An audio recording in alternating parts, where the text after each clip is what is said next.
नमस्कार बंधुरा Sharmi's easy to cook चैनेले आपनादेर स्वागत। এই প্রখর গরমে শরীর সুস্থ রাখতে আমরা সবাই ডাবের জল খাচ্ছি, আর ডাবের জলটা খেয়ে খোসাটা কি ফেলে দেব? সেটা দিয়ে যদি একটা ভালো পদ রান্না করা যায় তাহলে ক্ষতি কি? এইভাবে ডাবটাকে দু টুকরো করে নিয়েছি। এবার চামচ বা খুন্তির পিছনটা কিংবা একটা শক্ত ছুরি দিয়ে এইভাবে ভিতরের কচি বা নরম অংশটাকে তুলে নেব। এরকম চোগলা চোগলা করে উঠে যাবে, একটু চাপ দিলেই এটা উঠে যাবে। দেখতেই পাচ্ছেন আমি দেখাচ্ছি।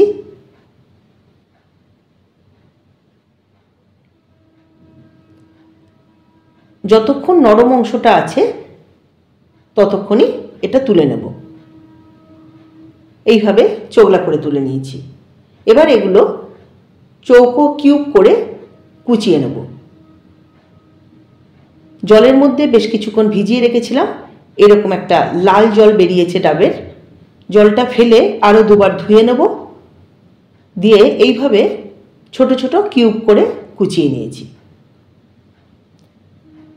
একইভাবে আলুটাও কুচিয়ে নিয়েছি।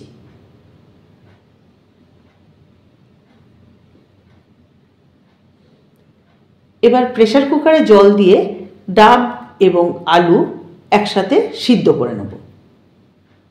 একসাথে দিয়ে দিচ্ছি, দিলাম অল্প একটু নুন, এতে সিদ্ধটাও হবে এবং ডাবের যে লালচে জলটা আরও ভালোভাবে বেরিয়ে গিয়ে একটা পরিষ্কার রং এসে যাবে, তাতে দেখতেও ভালো লাগবে।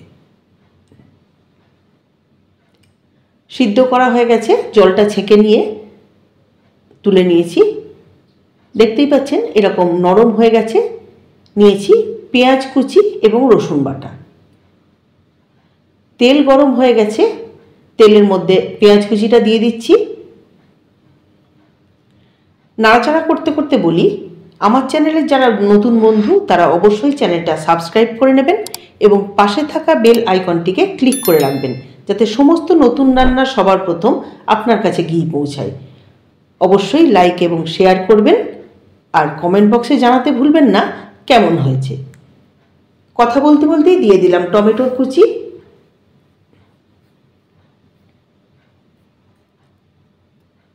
দিচ্ছি নর্মাল লঙ্কার গুঁড়ো আর অল্প একটু চিনি। এতে স্বাদও বাড়বে এবং রঙটাও সুন্দর হবে। তেলের মধ্যে পেঁয়াজ এবং টমেটোর সাথে এগুলো একইভাবে একটু নাড়াচাড়া করে নিলাম। দিলাম রসুন বাটা। রসুনটা আমি খুব মিহি করে বাটিনি, বলতে গেলে থেঁতে নিয়েছি। দিচ্ছি আদা বাটা, জিরের গুঁড়ো, ধনের গুঁড়ো আর হলুদ। এগুলো দিয়ে মশলাটা ভালোভাবে কষিয়ে নেব। যদি কষানোর সময় একটু জল দিতে হয় তাহলে আপনারা দিয়ে নেবেন, যেন মশলাটা পুড়ে না যায়।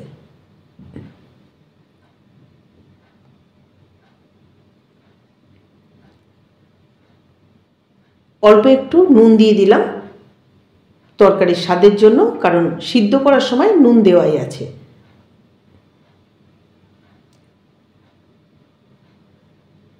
মশলাটা ভালোভাবে কষানো হয়ে গেছে।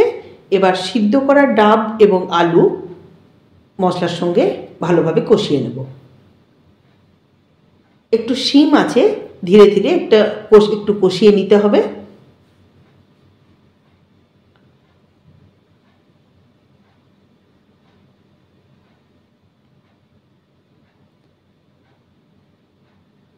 ওপর থেকে দিয়ে দিচ্ছি একটু গরম মশলার গুঁড়ো।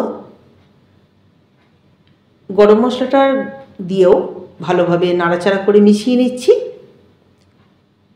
ভালো মতো কষানো হয়ে গেলে দিয়ে দেবো অল্প পরিমাণ জল। খুব বেশি জল দেওয়ার দরকার নেই, কারণ সিদ্ধ হয়েই আছে। এটা শুধুমাত্র মশলা এবং তরকারিটা যাতে একটু মাখা মাখা হয়ে যায় এবং মিশে যায়, সেই জন্য অল্প একটু জল দিয়ে নাড়াচাড়া করে নিলাম। তৈরি হয়ে গেল ডাবের তরকারি। অবশ্যই বানাবেন আর খেয়ে দেখবেন যে শুকনো ভাতে খুব ভালো লাগে খেতে।